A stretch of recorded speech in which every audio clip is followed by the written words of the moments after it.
Now, in a change of programme, we present a London match special.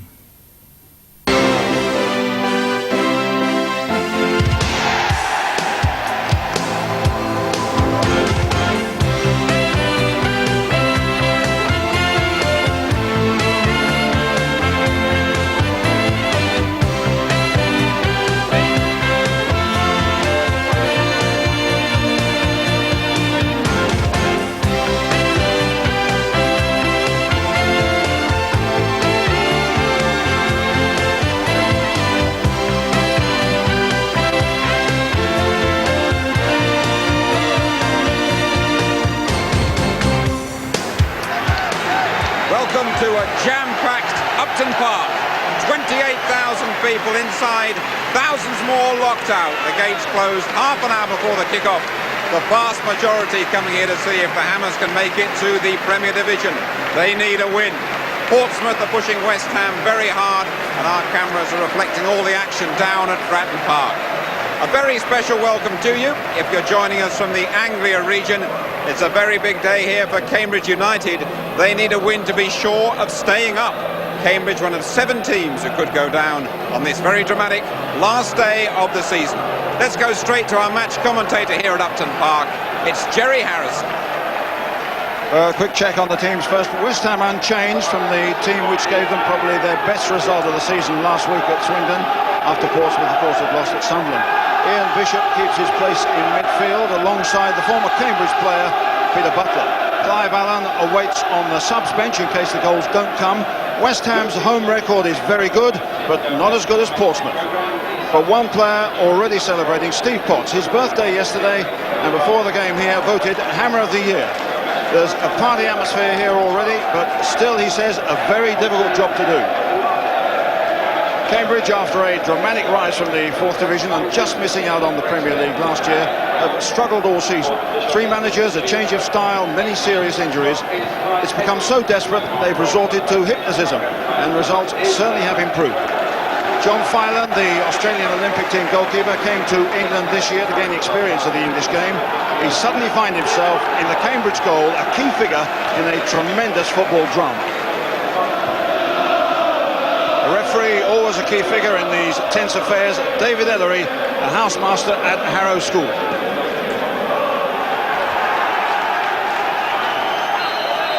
So it's West Ham who kick off on the threshold of automatic promotion to the Premier League. A packed Upton Park here to roar them on. Cambridge, one of 7 clubs, any 2 of which will be relegated to the 2nd Division.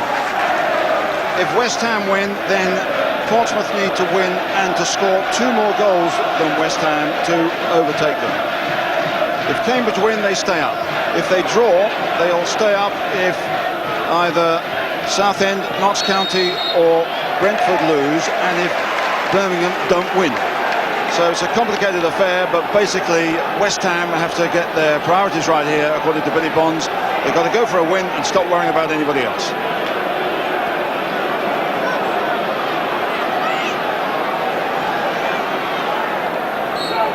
Piled up there is Tony Gale-Morley coming to the near post. Dix couldn't get in there. Robson goes down the left-hand side as Bishop gets it forward. Well picked up by Clayton. And the word is that the hypnotist has programmed Cambridge to win 2-0, and they're going to try and attack. Could be dangerous, it could be fatal, but it could open up the spectacle here. They're certainly squeezed up. They're not holding back here. Playing straight to 4 at the back. Kimball does keep it in, but it's breaking and picking it up. Difficult pitch here for West Ham indeed for both sides, but it'll probably suit Cambridge more as Rayner goes forward. Trying to look for help from Dennis. Clayton. Clayton can hit him from a distance. He hits it, but with no real power. And Clayton, who's scored a couple of whiz-bang goals for Cambridge, has got them on the roll here and showed that they're going to attack.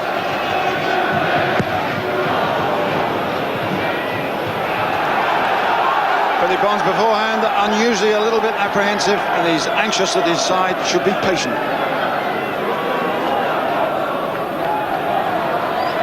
Dennis losing out, and Bishop chips it in. Here's Keane picking it up. Kimball trying to close him down. Breaker hacks it over. And Robson gets it back in again. Speedy! It's a good effort. Two lost causes chased there by the West Ham wide men. And David Speedy was onto a very awkward volley. Good play first of all by Keane, then well retrieved as Breaker's cross is hacked back by Mark Robson. Speedy off balance and over she goes.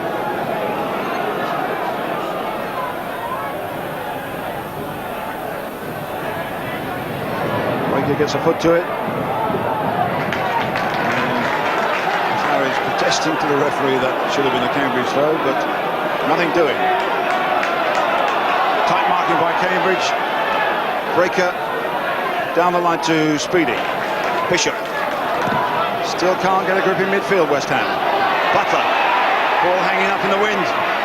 Clayton to Claridge. A lot of players in the penalty area, but good tackling. Group play there by West Ham. With a poor clearance. Kimball whacks it in first time to Tony Dennis.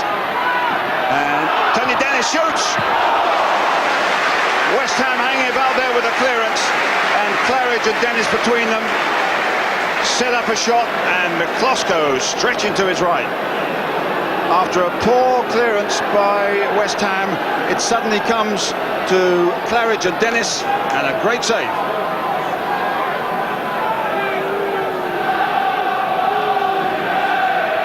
Big fellas in there for Rayner's corner. Heathcote coming in from the back. Chappell is there. It's Heathcote putting a lot of pressure on Dix, and now he goes again for another corner, and it's West Ham under the cosh here. This, according to the script in the East End, was meant to be constant pressure from West Ham and a happy ending at the end of it. Cambridge having no part of that, and they're taking the game to West Ham. Chappell on the near post. Heathcote and Butler and O'Shea coming in from the edge of the area. Up goes Chappell, and McCloskey lumps it forward quickly. There's only Robson up here. Back in again by Clayton. Morley. Bishop. That's a good move with Breaker and Keane on the right-hand side. Commits a defender. Now Keane should be able to get a cross in. And that's corner to West Ham. That's more like it, the Upton Park fans fear. This is a test now for the Australian goalkeeper Phelan, with Gale and Morley coming in. Dix on a run already, and a header from Breaker, away by Butler, but not a good clearance, picked up by the other Butler, Steve, and it's a poor one, and that's all over.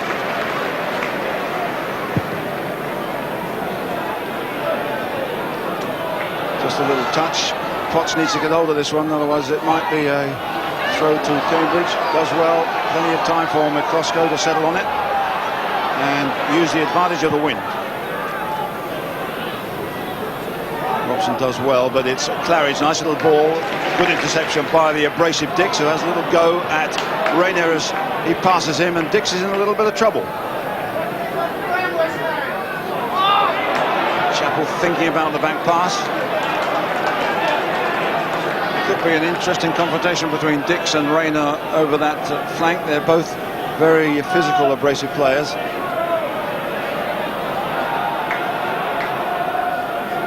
Morley a little touch, but nowhere. Chappell under a bit of pressure. And that's a goal kick.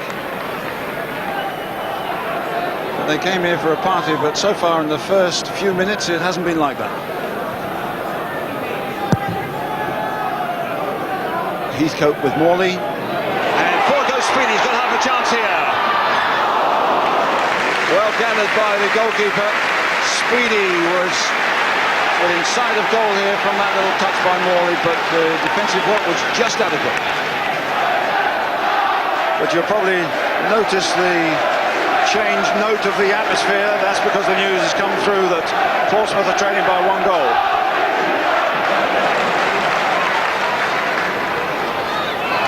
Good turn, another cross, in goes Claridge. Oh, it just flicked off his head and past the far post. Cambridge desperately unlucky there. Good cross from the right by Alan Kimball. Claridge is in there on the near post. The touch wasn't quite enough, but McCluskey was struggling. For Ian Atkins, who came here to attack, so far so good. Claridge gets in there to stop Dix, but it's Dix now. Going for the return. Tight marking by Cambridge, good challenging. But there's a chance here for Robson to work a little magic on that flank against Chappell. And here comes Morley with a bit of space. And the flying challenge from Danny O'Shea prevented the ball going on target, but he certainly had plenty of time there, Trevor Morley, far too much time. Good pass from Robson. He was able to bring it down, but O'Shea got to him fast, and away went for a corner. Robson's kick, Gale couldn't get there, but it's Robson again. Not a good one, but Gale gets in there. Away by O'Shea. There's problems here for Cambridge. Knocked wide and safely away though by Peter Butler, who's had a very good first half in what has been a packed midfield.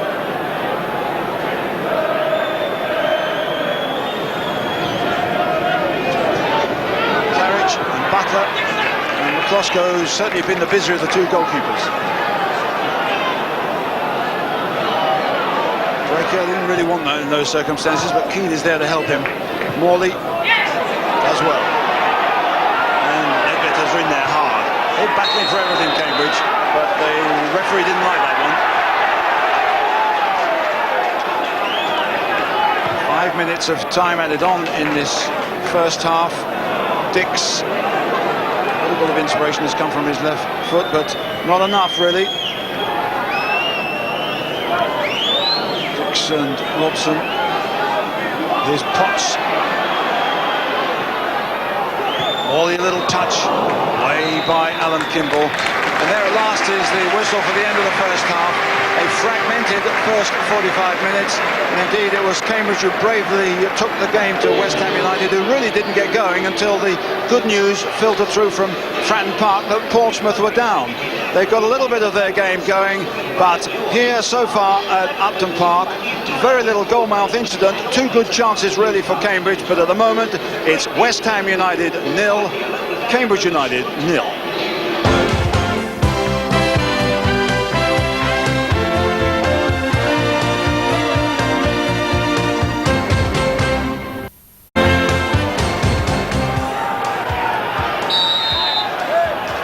Welcome back to Upton Park, this promotion and relegation decider. West Ham trying to go up, Cambridge trying to stay up.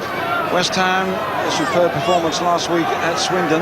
They haven't really put it together anything like as impressively on home territory as last week away from home. Really, this has been the story of their season. Sometimes good away, sometimes good at home, but never quite knowing which was coming next. For Cambridge, it's been a struggle all the time, but under Ian Atkins, they've had only 3 defeats in 12 away matches, and they might feel they could get something here. As Butler challenges for this one, and it's hooked away by Gale. And I thought that Billy Bonds might have had a word or two to say at half-time, and Keane pushing forward to get Robson forward with a fine pass here. Robson against Heathcote, lovely play. Robson's cross, and put away by Alan Kimball for an early corner. That's more like it from West Ham. They've had good news that it's going to be an uphill struggle for Portsmouth at Fratton Park. They've probably had a bit of a volley from their manager, and they're coming forward. Good defensive play though. Coots kick. Dix gets in there well, and there's a chance here, and Speedy hacks it in. Puts West Ham in front. Less than 2 minutes into the second half. There was a ball that Cambridge couldn't get clear. Dix won it bravely. Chappell couldn't get there, and Speedy lashes onto a loose ball off Robson and bangs it past Phelan.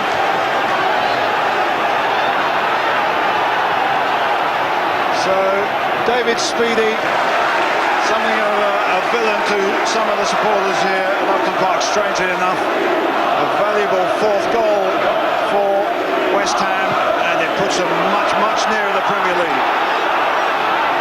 They're chasing this one now.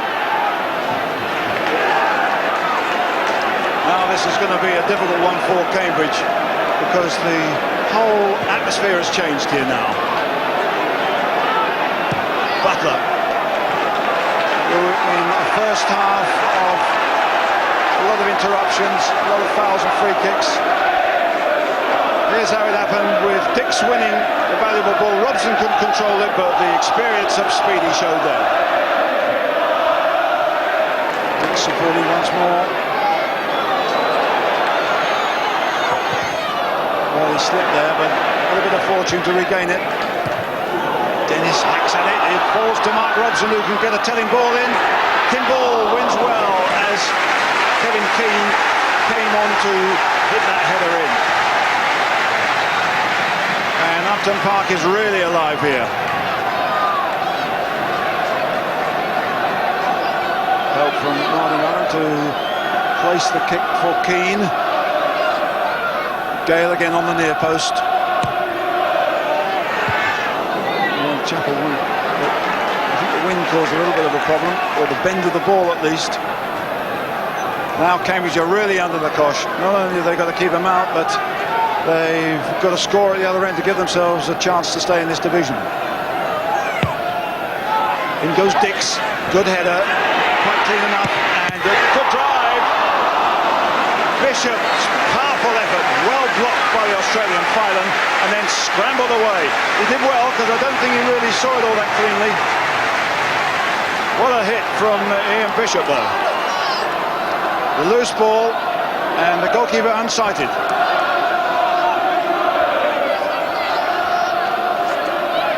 Robson's kick. Phelan comes for this, does well. He falls on it. Non-contract player at the moment, and Cambridge have made a bid for him to buy him from his Sydney Budapest club.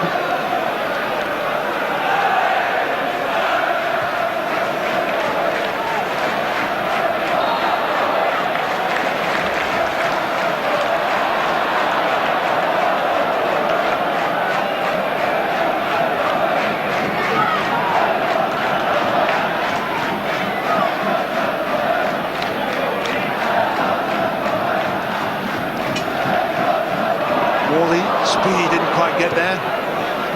Away by Mick Heathcote.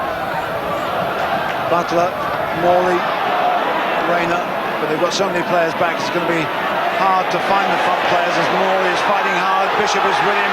Bishop, Morley's in with a chance at number 2. Phelan did well to get a touch there. Good goalkeeping. Great play by West Ham after Cambridge dillied and dallied getting that ball away. Morley's challenge opened it up. Was it a foul? No, according to the referee. Bishop helped him, lovely little pass, then good goalkeeping.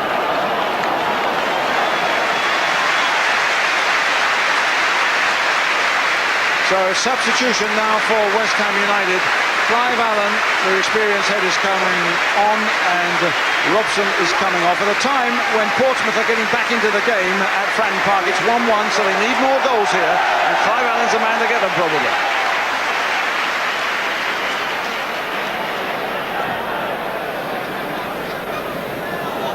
Claridge wins it. Heathcote beaten by Morley. Knocked away by Chapel and a flying header from Dix. The atmosphere might increase in tempo now, because Cambridge have got to get goals. They have no chance of staying up if they lose unless they score 4, and there's a few freak results elsewhere, and that's not going to happen. West Ham need more goals to secure that Premier League place. Butler with Potts, breaks to Keane, is always around to help defence and attack. In goes O'Shea, Claridge, Butler, forward goes Chris Ledbetter, he can drive them, there's a chance for Cambridge, and they've scored! What? Disallowed it. I can't believe it. The linesman Cambridge flag is up over the far side for offside.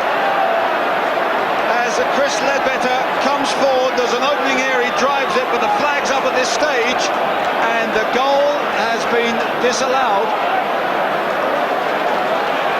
The protests continue, and let's have a look at this.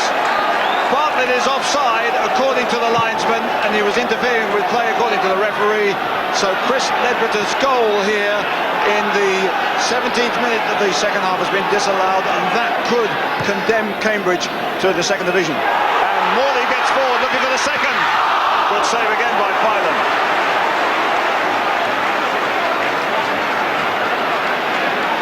Well, when Ian Atkins was talking about this game early on, and Bartlett's getting forward again. Ian Atkins, remember the time when he came here with Ipswich and a controversial referee's decision condemned them to relegation. Now I think he will say the same here as Allen gets forward. Allen looking for a run that he didn't get from a colleague. But a player who's not 100% fit after a long absence through a calf injury. Gale getting over Butler. Now it's a chase by Speedy with O'Shea. This is an awkward one. Phelan comes to it. Good header. Nicely done. And it's Alan Kimball who gets away down the left-hand side. But West Ham get it back again, and now Cambridge are short at the back. Keane. Bishop has gone forward. This is space here for Allen. Oh, that's another bit of good gathering by the goalkeeper. That was a very awkward ball. It was a miss-hit by Clive Allen as Speedy gave him a really good opening, particularly on his left foot. Speedy, not well marked, good delivery, well held. Well, these are anxious time for West Ham, leading by 1-0. But as Billy Bonds looks at his watch and other people there are listening to their radios, they will know that if Portsmouth score another goal, it's 2-1 at the moment at Fratton Park at this stage, then it's Portsmouth who will go up and not West Ham. So West Ham need goals.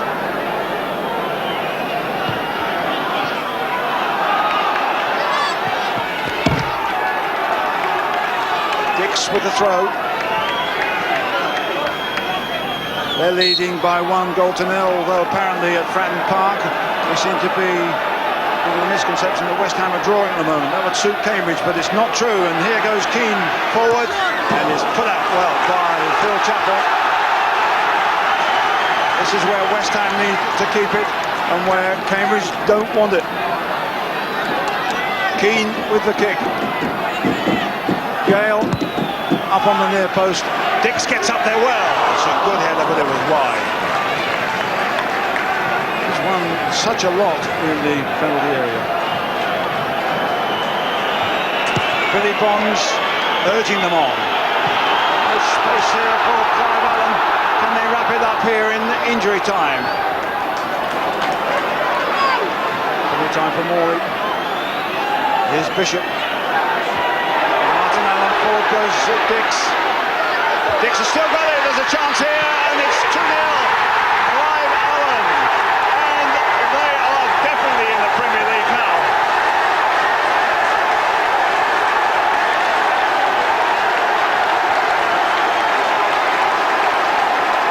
But the game really isn't over officially.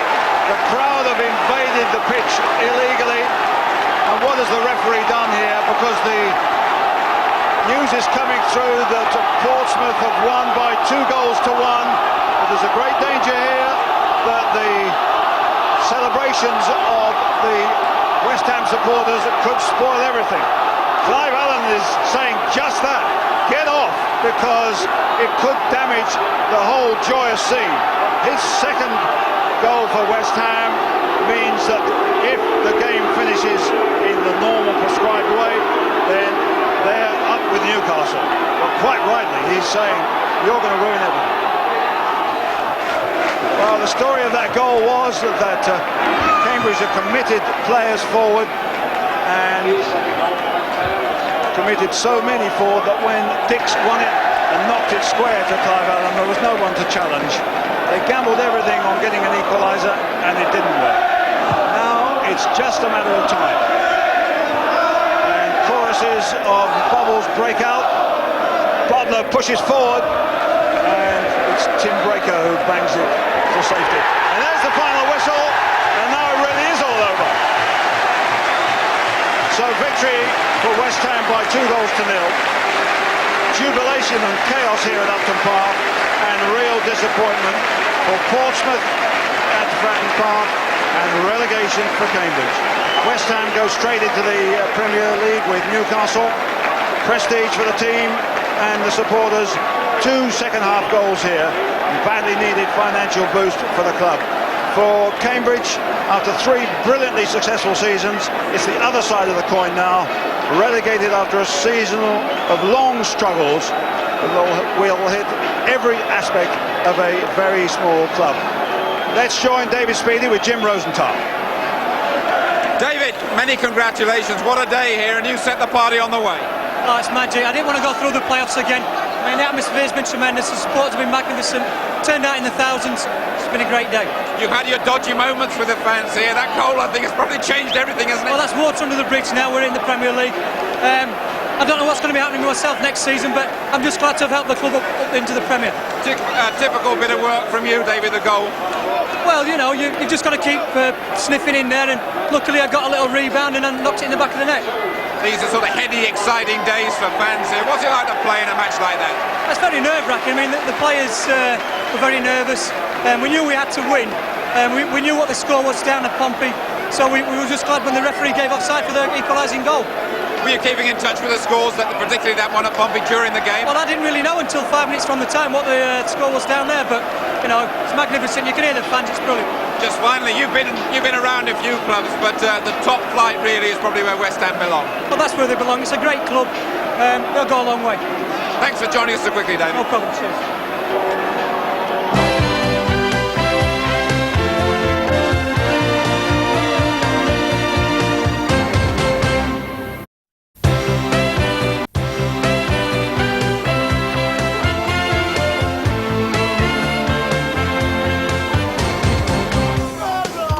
All sorts of scenes of celebration back here at Upton Park. They've been blowing bubbles in the dressing room there with the #1 fan, 15-year-old Terry Smith. The Hammers are up into the Premier Division. You rejoin us live here at Upton Park. Things are quietened down a little bit, but I tell you, throughout the afternoon, the match Portsmouth and Grimsby was captivating everybody's attention. Thousands following that match on their radios. All sorts of false rumours were spreading. Let's see what actually happened now with Peter Brackley. Here's Dobbin, closed out by Chamberlain. Daniel surging away. Showed too much of that though to McDermott. Owen Knight's caught off his line, and a goal. Dawes has scored. Daniel lost it there. It came off McDermott, and it's just flicked on with Knight completely stranded. Neil with Chamberlain wide. Still Chamberlain. Pulling it back, and Wilmot, and it's gone in! In off the post. Daniel was in there at the finish. Wilmot beaten at last, and Pompey, 11 minutes into the second half, are back on level terms. Good work by Chamberlain now, taking on Croft. Just brushed away and knocked in again by Daniel as it comes back off the post. Lawrence. Outside him is Daniel. Walsh in the middle. Great turn by Walsh. And it's there. No, Nottingham has got it. 2-1. And a lost. Celebrations among the Pompey fans. Daniel away down the left. Walsh squeezing inside. And tucked in by Whittingham, number 47 of the season. Pompey lead 2-1. And those results at Upton Park and Fratton Park means this is what the top of Division 1 looks like tonight. West Ham are promoted amid those scenes of great jubilation. Portsmouth finish third and go into the playoffs, along with Tranmere, Swindon and Leicester, who play live on the London match at Newcastle tomorrow. Well, then Gabriel Clark there with the position at the top of Division 1, but let's have a look at things at the bottom now. I think at the start of play today, 7 clubs were in danger of going down. At Root Hall this afternoon, 2 of them clashed head-on. Southend and Luton.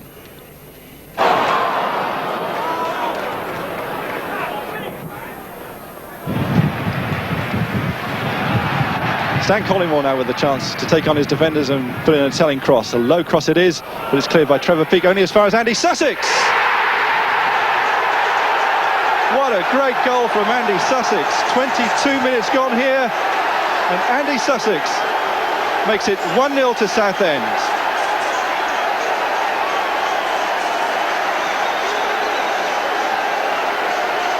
The cross here from Stan Collymore looked as if it was going to be cleared easily. It was cleared, but only as far as Sussex on the volley. What a great goal. And Tilson just lumps the ball away, but it finds Stan Collymore. He beats Chris Kamara to the ball and can find Mark Hall running down the right. 2 and 3 Southend players looking for the ball in the penalty area. Instead, Hall tries to take on the man, Chris Kamara there, who was adjudged to have fouled him. Tilson takes it at the far post to Spencer Pryor, and there's Brett Angel! 2-0 to Southend. The second goal, 5 minutes before half-time from Brett Angel. And Alec Chamberlain despairing there. Yeah, Brett Angel with his 5th goal since coming back into the team. Makes it 2-0 to Southend. The free kick again does the trick. At the far post was Spencer Pryor, and there was Angel. Trevor Peake, Marvin Johnson. Johnson again. But there's very little penetration this afternoon from Luton, and Spencer Pryor breaks away and looks for Stan Collymore, and he has Brett Angel alongside him. Instead he takes on his man and shoots. So it could have been, with 2 minutes to go to half-time, it could have been 3-0 to Southend. A great ball there from Spencer Pryor. Finds Stan Collymore. Brett Angel is running alongside him. Collymore takes his man on, shoots.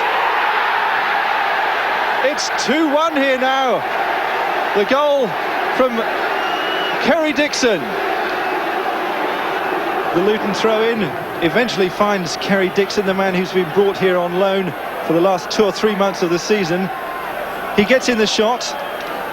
It's touched by Paul Sampson, but he can't stop it going in the net. Johnson looks for Phil Gray, who takes a clattering in the head there. Referee sees nothing wrong with that, and here's Andy Sussex. Finds Stan Collymore. In the middle is Brett Angel. Collymore doesn't need him! But I think the referee has blown for an offside decision there against Stan Collymore. The linesman's flag was up before Collymore had a chance to put the ball in the net. What a great finish it was, but it was all to no avail. Stan Collymore, the man whose goals have given Southend some hope of avoiding relegation. If he stays the way today, of course they will avoid relegation. He's scored 18 so far. This was the ball here from Andy Sussex. Don't think it was Angel, don't think it was Collymore offside. Maybe it must have been Brett Angel.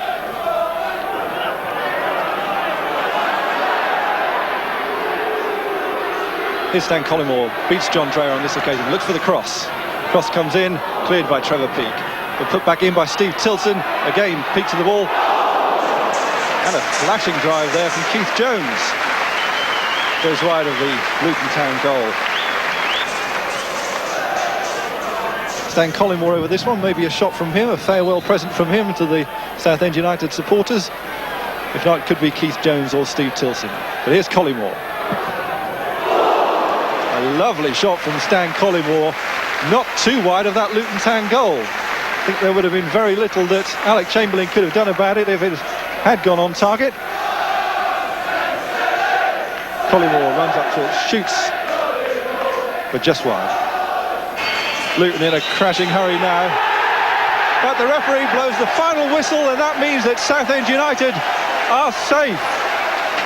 They win the match 2-1, and that means that safety is assured for Southend United. Well, at Ashton Gate, Brentford began the day with their First Division fate in their own hands. Just 4 league wins this year, but they got off to a dreadful start. Leroy Rossignol, once of West Ham, put Bristol City in front after 6 minutes. Just before the half hour, it was 2-0. Brentford a bit unlucky with the ricochet. It gave Wayne Allison a clear run in on goal, and he beat Jerry Payson. And any doubts that Brentford would have to rely on other results disappeared early in the second half. Rossignol made the most of more space.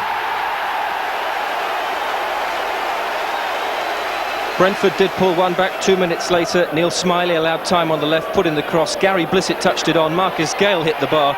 Blissett it was who knocked in the rebound.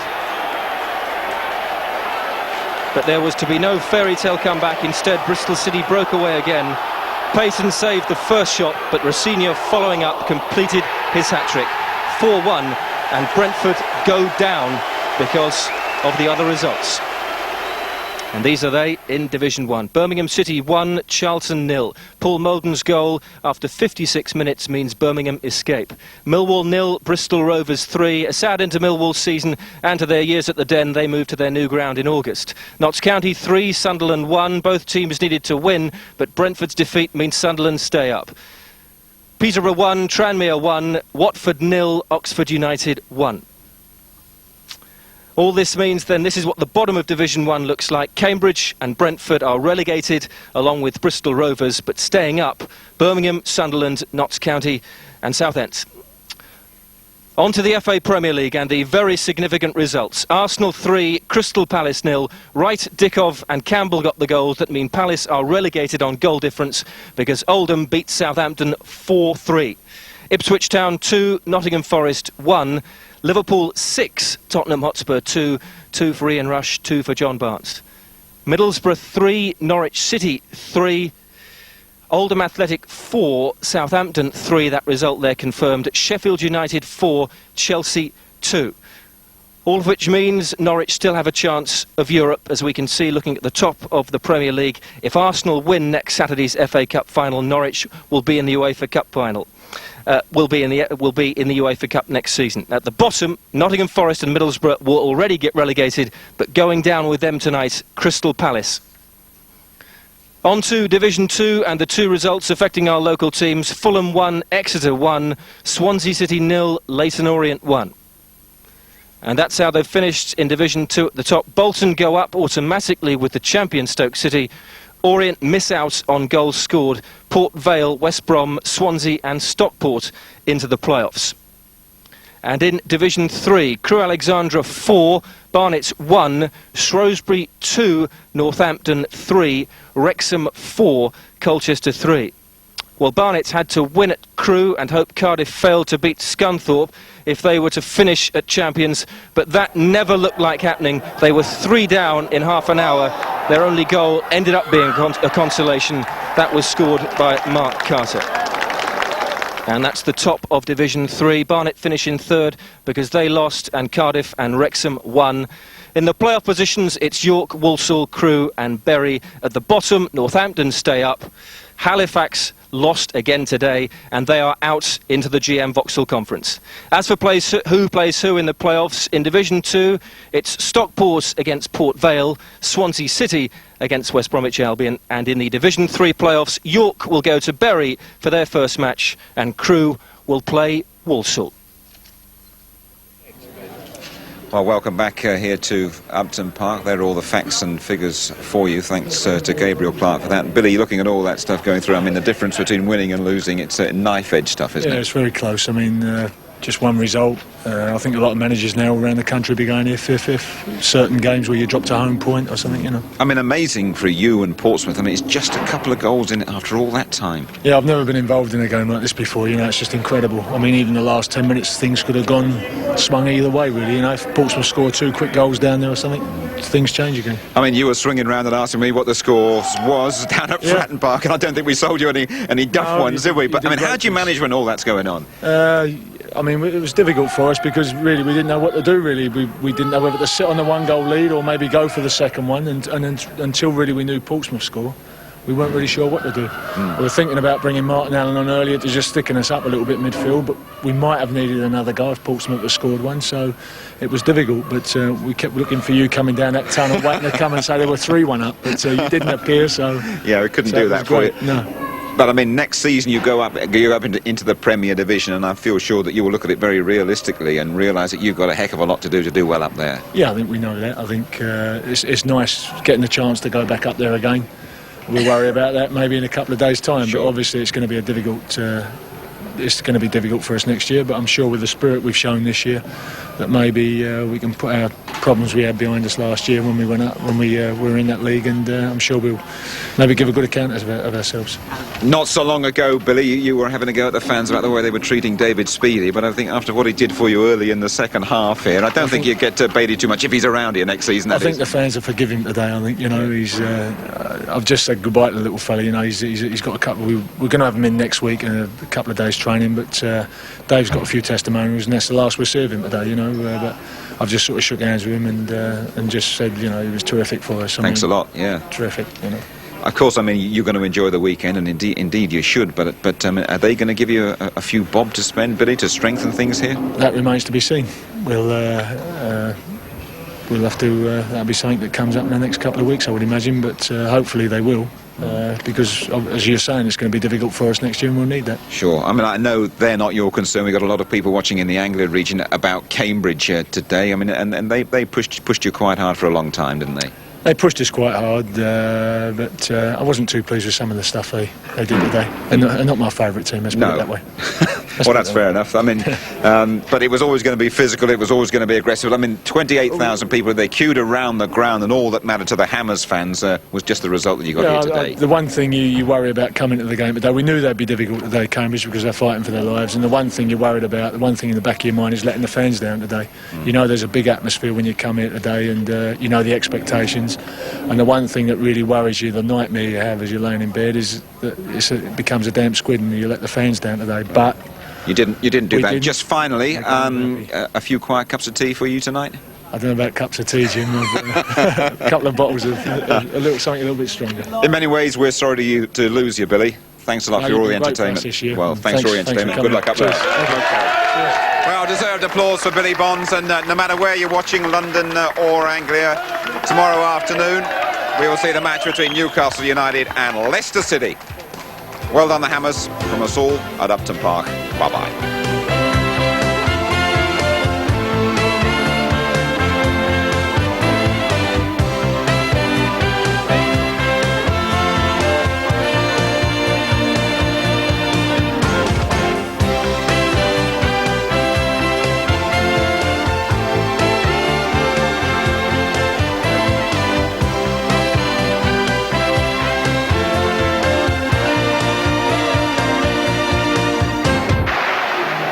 If you can hear what I'm asking you, but quite a day here. Absolutely tremendous. I've been waiting for that for a long time. These boys have been waiting for it for a long time. At one stage it was all Portsmouth. All credit to the lads. The last 6 weeks they battled away, got themselves, we got promotion. Fantastic. Nerve-wracking day though for everybody, yourself included. Oh, very much so. You're hearing bogus results coming through. Portsmouth maybe losing, maybe winning, but we've done the job. We've won. Great result.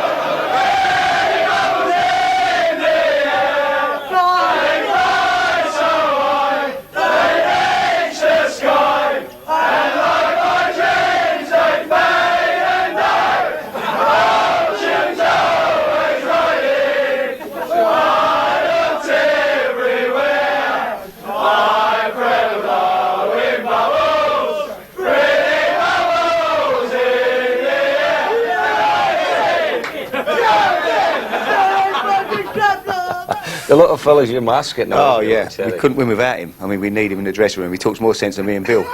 Brilliant he is. Give him the team talks there. No, I thought your season started off on a bit of a downer because you had the problems with the stand and all that debenture business. Early the crowds doors, were staying away, weren't they? Yeah, they were, yeah. In early days, I'll be honest, we got off the coach at Newcastle when we got beat 2-0 at Newcastle, and I had a feeling we was in for a relegation battle. There was a terrible atmosphere about the place, you know, and I think then we decided, you know, Bill and myself, that we'd set about trying to just to keep encouraging them and getting a bit of team spirit again, because there was no confidence whatsoever there. In fact, the players were frightened to go out on the pitch for a kickabout before the game when we started the season. And, but it all turned round for you. But it turned round. So we just tried to build a bit of confidence, and it's worked, and they've been tremendous, the players. I thought, funnily enough, when Bobby Moore died, all your supporters, all the new supporters all got together. Yeah. And it seemed to then, everything seemed to gel after that, and the crowds were bigger, and everybody got behind the team, and you had a great run in. Yeah, I think we've come together. I mean, that's been important. The fans have come back, and they've enjoyed the football we've played, and so I'm sure that next year now, you know, the confidence, it's all about confidence here, and as we said earlier, you know, you need to have a confident dressing room and players that want to go out and play and want to play for each other. And I feel we've got that now. Yeah. I mean, obviously, everybody's saying now, what about additions to your club, new players? I mean, there was one chairman of a club said, I hope we get up into the next division because I'll be able to get some money and get rid of some of you players. To buy some good players, to buy some good players. But, I mean, you'll need to strengthen your squad, obviously. Yeah, we do. We certainly need to bring in 2 or 3 players to make the squad a bit stronger. I mean, we don't want to come up and then go down again. That's going to be no use at all. And I think that it's going to be a very difficult league next year, the First Division. You know, look at Notts Forest, Middlesbrough are going to be, you know, Palace are going to be good sides, and Stoke and Bolton have come up to be good, decent teams. Derby have got to come good sooner or later. So it was a good time to get out, but we certainly don't want to go back into it again. Okay, Harry. Right, well,